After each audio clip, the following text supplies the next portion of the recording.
Aujourd'hui, je vais vous présenter mon intervention que j'ai réalisée dans l'entreprise où j'étais en alternance au cours de mon M2, qui n'était pas la même que celle dans laquelle j'étais au cours de mon M1. Détail qui a son importance. Donc, j'ai intitulé cette présentation « Mettre un pied dans la porte en industrie », ou comment l'intervention devient un moyen d'apprentissage et de développement du métier. Parce qu'aujourd'hui, dans les industries où l'ergonomie n'est pas intégrée dans la culture d'entreprise, il faut faire sa place, il faut montrer qu'en tant qu'ergonome, on a aussi notre rôle à jouer pour améliorer les choses globalement, mais plus précisément. Et c'est vrai que mon intervention de M2 mettait un peu en exergue ce que l'ergonome pouvait apporter. Et je vous développerai en parallèle comment cette intervention a été à la fois un moyen d'apprentissage, mais aussi de développement du métier sur le terrain directement. Petit sommaire pour vous présenter rapidement ce dont je vais parler. Je vais retracer mon intervention, on va dire sur le plan de la démarche d'intervention classique. Vous devriez vous y retrouver. Pour commencer, donc, l'entreprise s'appelle Vermont. Elle est à Tours. Ils fabriquent des sondes de diagnostic à ultrasons destinées au domaine médical, industriel. Ils sont ouverts depuis 1984. C'est 7 ateliers de production qui sont répartis dans 3 bâtiments. Et ils ont un catalogue d'environ 2500 références qui sont capables de produire à différents temps. Donc sur l'image, vous avez des sondes d'échographie, vous voyez bien? Ouais, ça va. Vous avez les sondes d'échographie classiques que vous pouvez retrouver dans les hôpitaux. Des toutes petites sondes aussi au milieu, qui sont destinées au domaine médical. Et dans le fond, celle qui est un peu incurvée, c'est une sonde destinée au domaine industriel. Et c'est ce qui va nous intéresser plus particulièrement ici.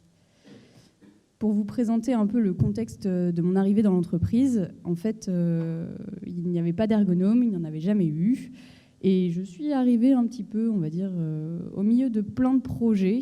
Il y avait notamment Vermont 2025 qui avait été débuté en 2020, qui était vraiment un projet d'entreprise pour passer de petite à moyenne entreprise à beaucoup plus grande entreprise, avec des augmentations d'effectifs qui avaient été décidées sur plusieurs ateliers. Ils venaient d'attaquer le projet TMS Pro avec la CARSAT et ils avaient envie de commencer à mettre en place la démarche santé et qualité de vie au travail. Donc c'est aussi pour ça qu'ils ont accepté mon alternance, c'est qu'ils avaient identifié que je pouvais m'intégrer dans ces projets et que ça pouvait leur apporter quelque chose, mais sans savoir exactement ce que je pouvais leur apporter.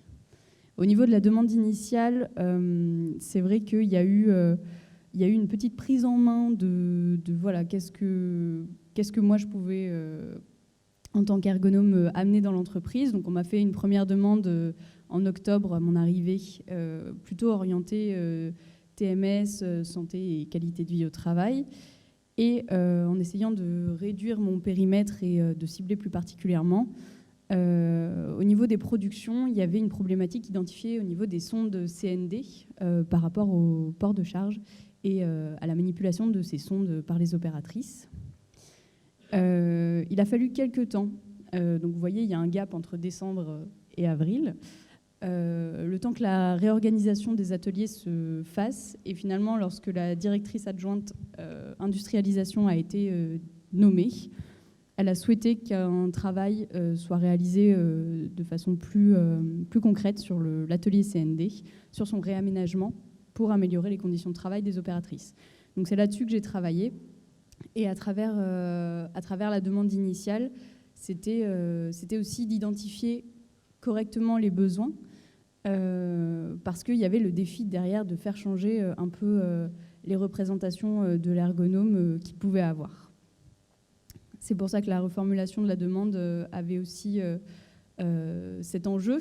C'était un outil significatif pour commencer justement ce travail de changement des représentations et qui m'a donc amenée à leur parler de conditions de travail, mais aussi de démarche participative et durable, puisque c'était quelque chose que j'avais envie d'apporter dans cette entreprise par rapport à l'intervention de l'ergonome, et un peu pour ouvrir les portes de la co-construction qui n'était pas vraiment dans la culture d'entreprise ici. Donc j'ai essayé de me rattacher aux autres projets en cours pour que eux aussi voient comment je pouvais m'intégrer là-dedans. Sur les instances participatives que je leur ai proposées, ça aussi ça a été un enjeu pour moi, dans le sens où j'avais plein de bonnes intentions et que mon comité de pilotage, mon comité de suivi et mes groupes de travail étaient tels que je les voulais, et que finalement, il y a eu aussi la confrontation avec le terrain, et que finalement, tout le monde n'était pas disponible, que ce soit pour l'ergonomie ou pour l'alternante en général. Donc ça a été aussi ça, cette prise de conscience de la réalité du terrain et des disponibilités de chacun, mais en leur proposant ces instances participatives, c'était aussi de montrer à l'entreprise que l'ergonome ne va pas travailler seul, puisque comme ça a été déjà évoqué hier, l'ergonome est un intervenant et n'est pas un expert, ou en tout cas, ce n'était pas la démarche que j'avais envie de mettre en place d'expertise, et que du coup, cette démarche participative faisait partie du processus de choix des transformations qui allaient être faites. J'ai donc revu un petit peu ma copie avec des acteurs différents dans mes instances.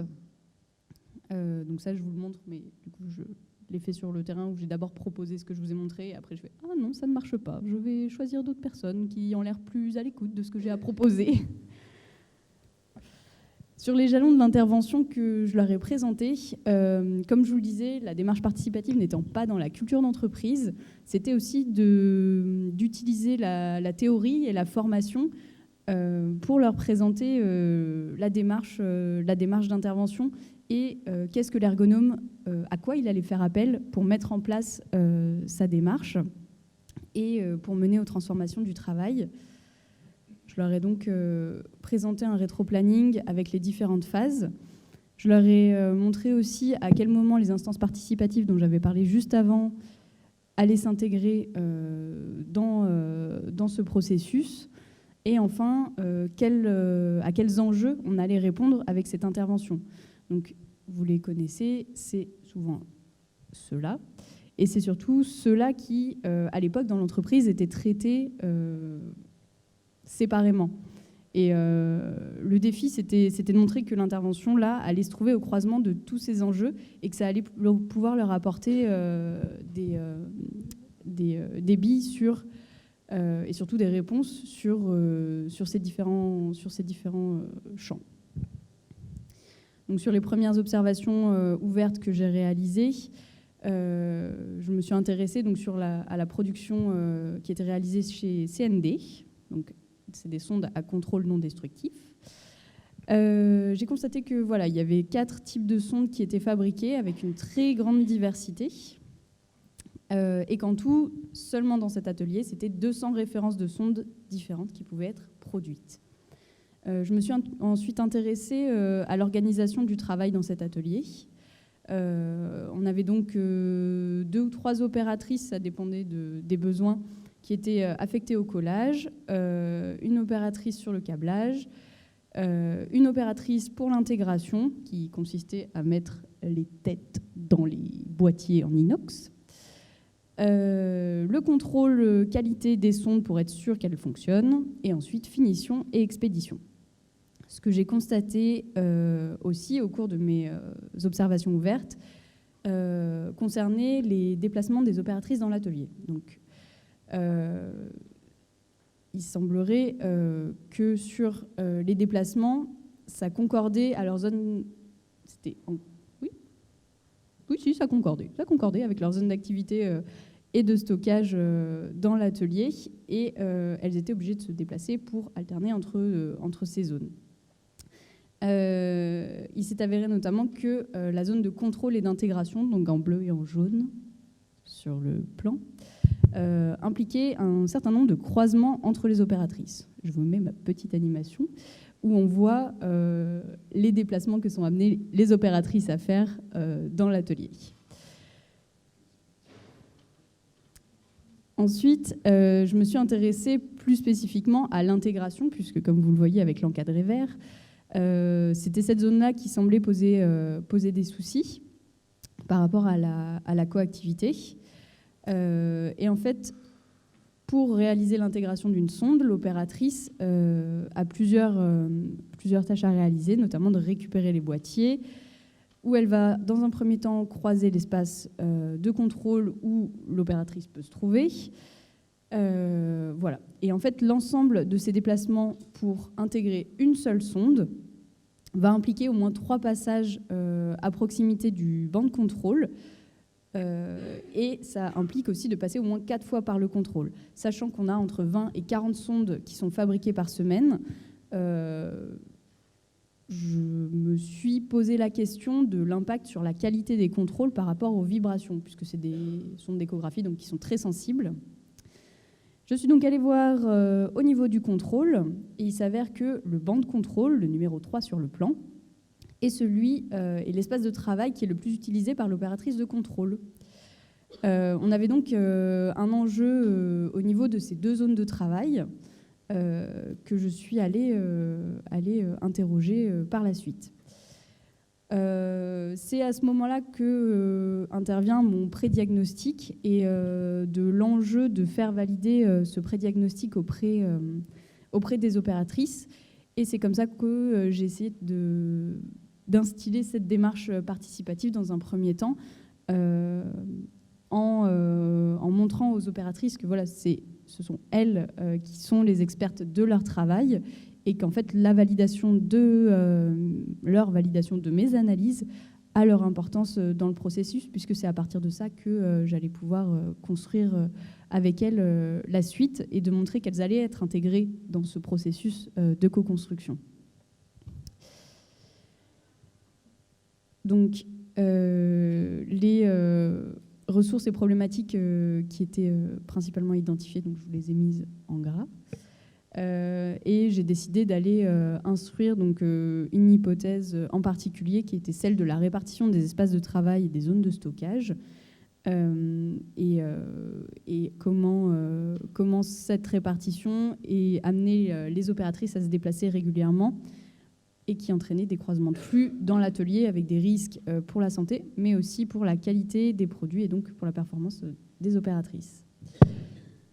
Je suis allée analyser tout ça, notamment sur l'intégration, qui était une situation parmi tant d'autres, mais où j'ai essayé de repérer au cours de l'activité de l'opératrice d'intégration les moments où elle passait par la zone de contrôle.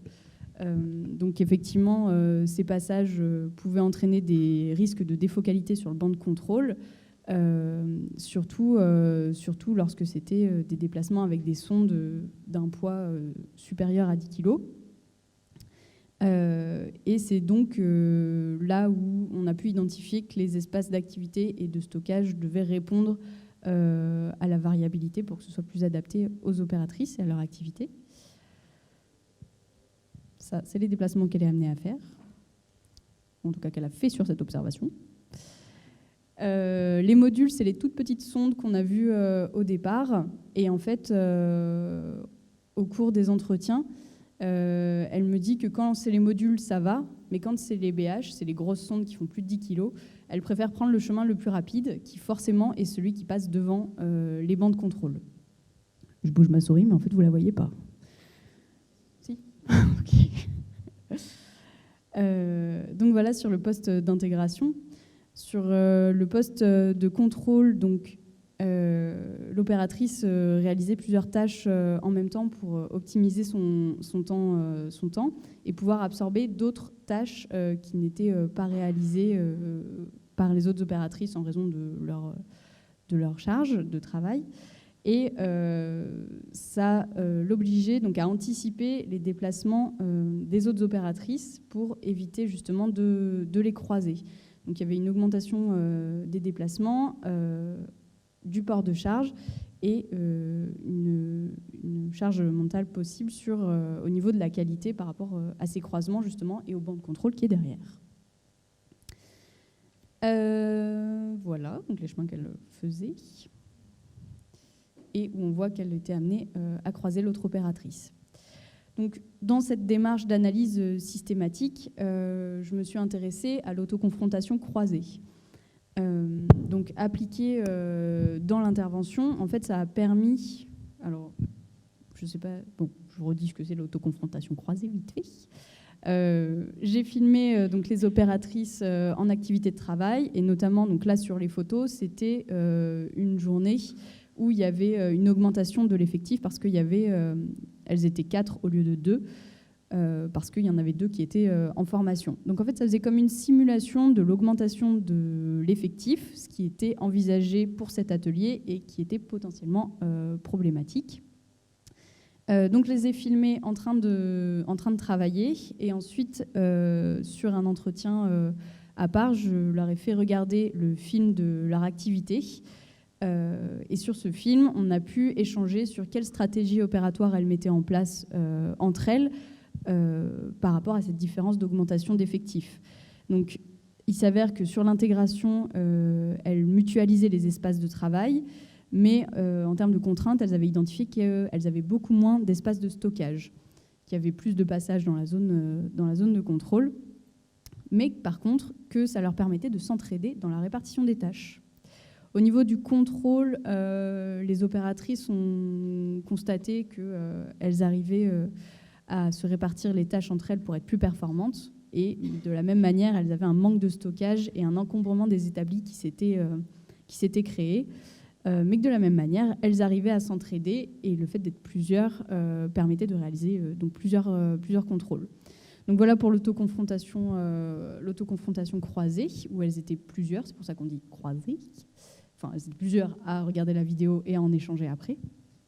Et en fait, cette autoconfrontation, je l'ai sortie du cadre de la formation pour la mettre en place dans mon intervention. Et en fait, j'ai constaté que c'était ce qui avait permis aux opératrices de prendre un peu cet espace comme un espace de parole sur le travail en toile de fond, ce qui a permis d'échanger en se regardant travailler. On avait vraiment un support et ça a pu favoriser l'échange sur les stratégies opératoires et de montrer aussi la richesse de leur savoir-faire dans leur activité et d'en prendre conscience, en tout cas pour elles, et de montrer que voilà, c'est ça qui fait fonctionner aujourd'hui l'atelier. Et en fait, ces autoconfrontations, ça a aussi permis de montrer les ressources à préserver et de montrer que l'ergonome, dans son intervention, ne va pas pointer que ce qui est mauvais, mais que vu qu'on est sur un projet aussi où on va concevoir de nouveaux espaces de travail, il faut qu'on identifie les ressources et qu'en fait, ces ressources, on va les préserver dans la suite. Et c'était aussi ça un peu l'enjeu sur cette analyse, que l'ergonome n'est pas là que pour pointer ce qui va mal. Et que leur expertise et leur savoir-faire est important dans tout ce processus. Ensuite, donc, j'ai présenté le diagnostic à l'entreprise et ça a permis de faire valider aussi tout le travail qui avait été effectué avec tous les acteurs jusqu'à ce stade de l'intervention. Ça a permis aussi de donner à voir de ce qu'a pu faire l'ergonome et d'objectiver les observations et de mettre en mots et en images voilà, tout ce qui était ressources et contraintes dans le travail, ce qui pouvait avoir un impact, et de le faire valider par les différents niveaux hiérarchiques, que ce soit les opératrices qui me disent « oui, ok, tu as bien compris ce qu'il y avait comme enjeu dans notre travail, tu as compris notre travail et tu as compris quelles étaient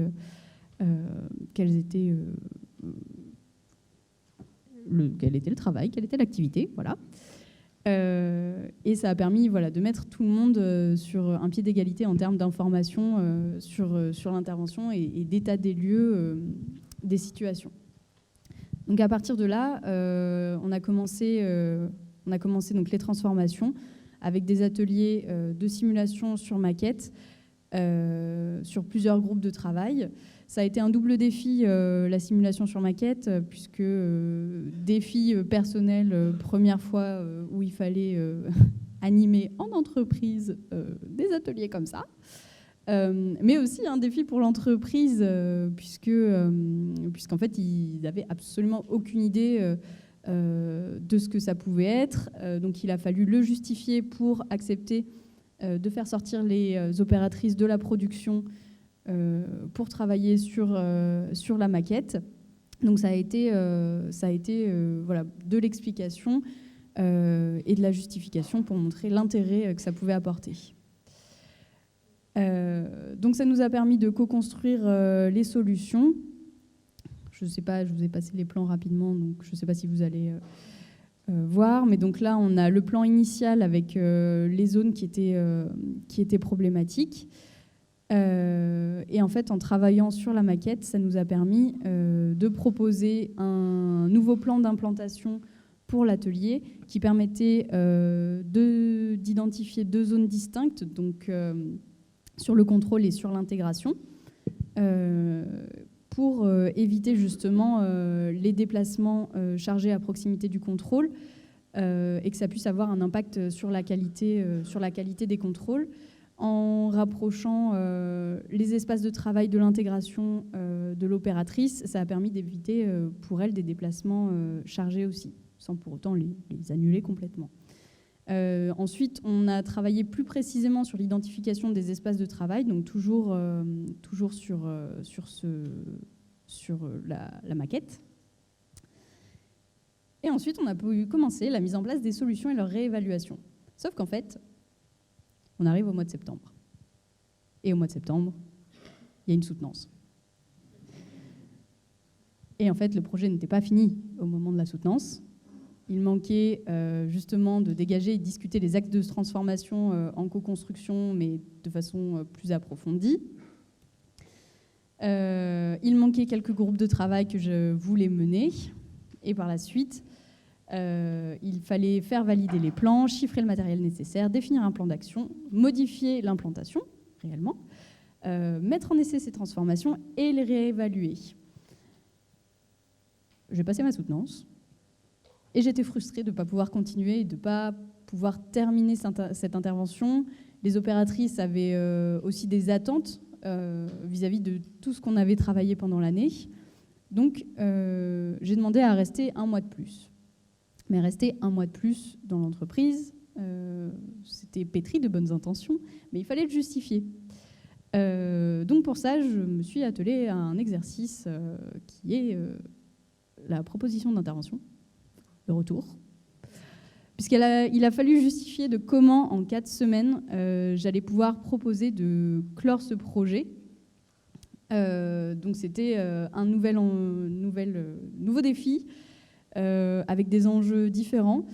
Et finalement, tout ce qui avait été fait au cours de l'intervention, ça a permis de montrer à l'entreprise qu'il y avait des choses qui pouvaient être menées, que en fait, quand on intégrait les opératrices dans les processus de changement du travail, de leur travail, en fait, on amenait à des transformations qui étaient satisfaisantes pour tout le monde. Donc, ça et ma proposition d'intervention les a convaincus, donc ils ont accepté que je reste 1 mois de plus pour terminer cette intervention. J'ai donc pu mettre en place les derniers groupes de travail où on a pu valider définitivement l'implantation, déterminer un échéancier de mise en place des aménagements. Un groupe de travail de co-conception des outils, puisqu'il y avait une aide à la manutention qui devait être adaptée à l'activité entre le poste de travail et l'intégration.